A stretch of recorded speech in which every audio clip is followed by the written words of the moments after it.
अखिलेश यादव कह रहे हैं कि बीजेपी कभी भी उनको जेल में डाल सकती है, तो लगता नहीं कि बीजेपी से अखिलेश यादव अब डर रहे हैं? लगता नहीं, आपको नहीं लगता मुख्य विपक्षी पार्टियों और बीजेपी से आप लोग इतना डर रहे हैं कि आपके विधायक इरफान सोलंकी हो, नाहिद हसन हो, बहुत सारे विधायकों को जेल में डाला जा रहा है? अखिलेश यादव कह रहे हैं कि 80 की 80 सीटें जीतेंगे, तबकि आजमगढ़ जैसी लोकसभा सीट हो, ऐसी सीटें बचा ही नहीं पा रहे जो गढ़ हैं समाजवादी पार्टी के, तो लगता नहीं कि 80 सीटें कुछ ज़्यादा हो जाएंगी अखिलेश यादव के? रामपुर उपचुनाव हुआ, आजम खां की सदस्यता रद्द की गई, अब स्वार विधानसभा में उनके बेटे की सदस्यता रद्द कर दी गई, अब वहाँ उपचुनाव होगा, तो लगता है कि बीजेपी इस बार स्वार को भी जीतने में कामयाब हो जाएगी, क्योंकि आजम खां की सीट जीत चुके हैं वो लोग।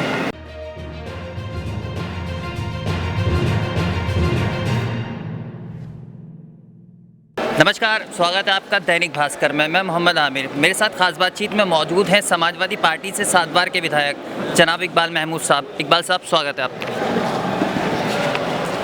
जी,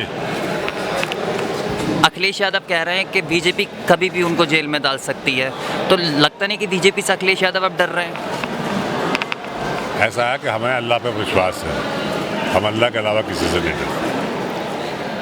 जिनको करना है वो तो सब अपने अपोजिशन वालों को जेल में डालना चाहते ही हैं ताकि हम अकेले चुनाव लड़ लें। भागते हैं, डरते हैं समाजवादी से, तो डर के ही बात कह रहे हैं हमारे बंद कर रहे हैं सबको। अरे हम डरने वाले नहीं, बंद कर दो, आज कर दो, कल की जगह आज कर दो, हम नहीं डरते नहीं? आपको नहीं लगता मुख्य विपक्षी पार्टियों और बीजेपी से आप लोग इतना डर रहे हैं कि आपके विधायक इरफान सोलंकी हो, नाहिद हसन हो, बहुत सारे विधायकों को जेल में डाला जा रहा है? देखिए, ये सब चीज़ें जो हैं मुसलमानों को दहशत में डालने के लिए कर रहे हैं और अपने वोटर को खुश करने के लिए कह रहे हैं। अब अक्सरियत का वोट जो 80% 80 और 20 ये कहा करते थे, अब 80 में भी बहुत टूट हो गई है। ये बात 2024 में मालूम हो जाएगी भारतीय जनता पार्टी से। हाँ, लेकिन वो कह रहे हैं 2024 में 80 सीटें जीतेंगे और समाजवादी पार्टी को पूरी तरीके से समाप्त कर देंगे। ये तो उनका काम है कहने का, मगर हमें अपनी पार्टी पे, अपने नेता पे और अपने आवाम पे पूरा यकीन है कि इंशाल्लाह 35 से 40 सीटें जो हैं समाजवादी पार्टी जीतेगी। समाजवादी पार्टी जीतेगी। अखिलेश यादव कह रहे हैं कि 80 की 80 सीटें जीतेंगे, तबकि आजमगढ़ जैसी लोकसभा सीट हो, ऐसी सीटें बचा ही नहीं पा रहे जो गढ़ हैं समाजवादी पार्टी के, तो लगता नहीं कि 80 सीटें कुछ ज़्यादा हो जाएंगी अखिलेश यादव के? सरकार में रहकर जो जुल्म हुए हैं आपने देखे होंगे। आप आजमगढ़ तो नहीं जा पाएंगे, बहुत काफ़ी दूर है। यहाँ रामपुरी करीब में है, देखे आपने क्या जुल्म किए हैं। वोटर को वोट नहीं डालने दिया गया, औरतों को भगा दिया गया पुलिस स्टेशन पे, घर में से निकलने नहीं दिया गया। वोट का देखिए कितने से पड़े हैं। ये चीज़ जो है, ये हमारे जो डेमोक्रेसी है, प्रजातंत्र है, ये सारी उसकी खिलाफ बातें कर रहे हैं। हमें पूरे अपने आवाम पे उम्मीद है, हिंदुस्तान की नहीं, पूरे उत्तर प्रदेश की बात कर रहा हूँ मैं, क्योंकि हिंदुस्तान के बारे में तो अखिलेश जी बताएंगे। उत्तर प्रदेश में आज की पोजीशन के अंदर समाजवादी पार्टी और उसके सहयोगी दल 35 से 40 सीटें जीतने का काम करेगी। रामपुर उपचुनाव हुआ, आजम खां की सदस्यता रद्द की गई, अब स्वार विधानसभा में उनके बेटे की सदस्यता रद्द कर दी गई, अब वहाँ उपचुनाव होगा, तो लगता है कि बीजेपी इस बार स्वार को भी जीतने में कामयाब हो जाएगी, क्योंकि आजम खां की सीट जीत चुके हैं वो लोग। देखिए, उनसे कोई उम्मीद नहीं है जुल्म ज़्यादती की, क्योंकि ये बाई इलेक्शन है, सरकार उनकी है, वो जुल्म करके कर सकते हैं इस काम को, मगर वोटर ने फिर ठान लिया है कि हम जो दोबारा इस तरह का बात हम करने नहीं देंगे। इंशाल्लाह वहाँ से फिर समाजवादी पार्टी ही जीतेगी। समाजवादी पार्टी की जीत होगी। आज आपने ऐलान किया है कि अगला चुनाव आपके बेटे सुहेल इकबाल साहब लड़ेंगे, तो लोकसभा का चुनाव या विधानसभा का चुनाव? जिसमें भी हमारे पार्टी टिकट दे देगी।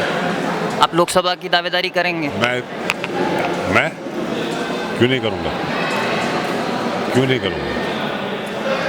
मैं पहले भी लड़ चुका हूँ, दावेदारी करूँगा।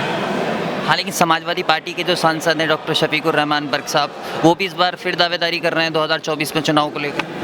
देखिए, दावेदारी करने में किसी के लिए कोई मना नहीं है। इस जमहूरियत के अंदर हर आदमी को हक है वोट डालने का, मगर मैं नहीं समझता कि अब 94 साल की उम्र के बाद में उनके जिस्म के अंदर इतनी ताकत रही हो कि वो 20 लाख वोटर्स के पास जा सकेंगे और उनसे वोट मांग सकेंगे। तो मुझे नहीं लगता कि वो अब खड़े होंगे, ये मैं कह रहा हूँ। म्युनिसिपल इलेक्शन है, निकाय चुनाव है, आरक्षण की घोषणा हो चुकी थी, सुप्रीम कोर्ट ने रोक लगा दी है 24 तारीख के बाद। इसके ऊपर सुप्रीम कोर्ट का फैसला भी आ रहा है। कहा जा रहा है कि अप्रैल और मई के बीच में निकाय चुनाव हो सकते हैं। तो इसको लेकर समाजवादी पार्टी की क्या तैयारी है उत्तर प्रदेश में? उत्तर प्रदेश में जो तैयारी है इस सवाल का जवाब हमारे राष्ट्रीय अध्यक्ष जी देंगे। मैं तो सिर्फ संभल की बात कर रहा हूँ। संभल की जो बात होगी इंशाल्लाह समाजवादी पार्टी का ही कैंडिडेट जीतेगा। समाजवादी पार्टी की आपने संभल की बात करी, तो संभल को लेकर बड़ी चुनौती है। संभल नगर पालिका को लेकर बहुत सारे प्रत्याशी हैं, आपके खेमे से बहुत सारे प्रत्याशी हैं, डॉक्टर शफीकुर रहमान बर्क के खेमे से बहुत सारे प्रत्याशी हैं। तो टिकट को लेकर भी एक घमासान होने वाला। तो इस पर क्या कहा जा रहा था कि समाजवादी पार्टी ने विधायकों को ही प्रभारी बना दिया गया है टिकटों में?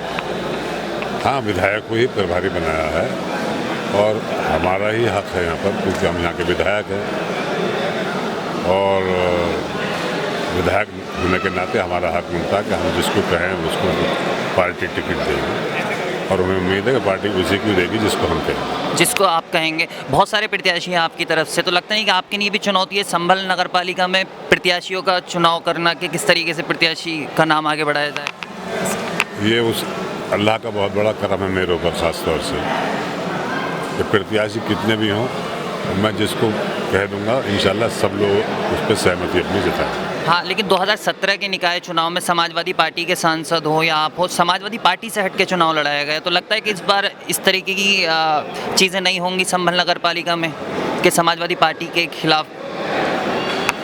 मैं किसी के दिल की बात नहीं कह सकता, मैं तो अपनी बात कर रहा हूँ। किसी के दिल में कोई बात होगी तो वो जाने, मगर समाजवादी पार्टी का टिकट इंशाल्लाह मेरे कहने से ही मिलेगा। एक चर्चा ये भी थी कि संभल नगर पालिका में परिवार से भी इस बार दावेदारी हो सकती है, आपके परिवार से दावेदारी हो सकती है। छोटे बेटे शान इकबाल साहब को आप मैदान में उतार सकते हैं, ऐसा हो सकता है? हम आवाम से राय लेंगे, जैसा वो कहेंगे करेंगे। समाजवादी पार्टी के सांसद और आप, क्या समाजवादी पार्टी के कोई भी प्रत्याशी हो उसको एक साथ मिलकर चुनाव लड़ाएंगे? लड़ाना चाहिए उनका, जो भी समाजवादी पार्टी के लोग हैं समाजवादी पार्टी के टिकट पे लड़ाना चाहिए। मान लीजिए टिकट अगर उनके खेमे से किसी को हो जाता है तो आप चुनाव लड़ाएंगे? वक्त पर इसका जवाब दिया जाएगा। चलिए, शुक्रिया हमसे बात करने। सर साहब, कैसा महसूस कर रहे हैं? आज आपको उत्तराधिकारी बना दिया गया है संभल विधानसभा लोकसभा क्षेत्र में। आपके वालिद मोहतरम ने आपका खुले मंच से ऐलान कर दिया कि अगला चुनाव आप लड़ेंगे। तो किस तरीके से देख रहे हैं इस चीज़ को? देखिए, मैं समाजवादी पार्टी का एक कार्यकर्ता हूँ और मेरे नेता जनाब अखिलेश यादव साहब हैं और उसके बाद जनाब इकबाल महमूद साहब हैं। मैंने हमेशा पार्टी के लिए काम किया है, संघर्ष किया है, जेलों में गए हैं, धरने दिए हैं, मुकदमे लगे हैं हमारे ऊपर और हमेशा मैंने अपनी जनता से, अपने साथियों से यही कहा है कि मैं एक कार्यकर्ता हूँ और हमें कार्यकर्ता बन के काम करना है। इनके दिल की राय मेरे नेता की क्या है मेरे लिए, वो नेता जानता है और नेता ने जो मुझसे कहा है उसके लिए हम हमेशा तैयार रहेंगे। हमारे कार्यकर्ता जितने भी हैं, हमारी टीम जितनी भी है, हम उसके लिए तैयार रहेंगे। जो भी हमसे पार्टी के नेता या हमारे नेता हमसे कहेंगे उस काम करने के लिए हमारी टीम तैयार रहेगी। आपको नहीं लगता कि अगले विधानसभा या लोकसभा चुनाव में आपके लिए बड़ी चुनौतियाँ होने वाली हैं संभल में? छोटी चुनौती पसंद भी नहीं हम लोगों को। हम चाहते हैं बड़ी चुनौतियों से मिले ताकि हमें सीखने को मिल सके। हम लोग चूँकि नौजवान हैं और हमारे जो बुज़ुर्ग हैं उन लोगों ने बहुत संघर्ष किया है, हमें सिखाया है, तो हम चाहते हैं कि हमें भी ऐसे हालात मिलें जिन हालातों में हम अपने जनता की खिदमत कर सकें, उनकी सेवा कर सकें, उनके कामों को और उनकी खिदमत को उनके विकास कार्यों के अंदर हिस्सा बनकर उनकी खिदमत को अंजाम दे सकें। आखिरी सवाल मेरा, आपको लगता है कि समाजवादी पार्टी के सांसद और समाजवादी पार्टी के जो विधायक है ज़ियाउर रहमान, वो चुनौती बनेंगे आपके लिए, संभल हो या संभल लोकसभा क्षेत्र हो या संभल विधानसभा क्षेत्र हो? देखिए, वो कुंदरकी के विधायक हैं और उनका जिक्र करके आप संभल के अंदर खुद ही अपनी बात को या ना छोटा कर रहे हैं। वो उनसे कुंदरकी की बात कीजिए, हम संभल की बात कीजिए। हम संभल के विधायक हैं, संभल के कार्यकर्ता हैं, संभल के हमारी खिदमत जो संभल में हो रही है, तो हम संभल के लिए काम कर रहे हैं, वो कुंदर के लिए काम करेंगे। तो फ़र्क है इस चीज़ को, आप खुद समझिए इस बात को। चलिए, शुक्रिया हमसे बात करने के लिए। ये थे मेरे साथ मौजूद संभल से समाजवादी पार्टी के विधायक इकबाल महमूद साहब, जिन्होंने आने वाले लोकसभा चुनाव को लेकर बड़ी बेबाकी से अपने जवाब दिए। कैमरामैन सलमान के साथ मोहम्मद।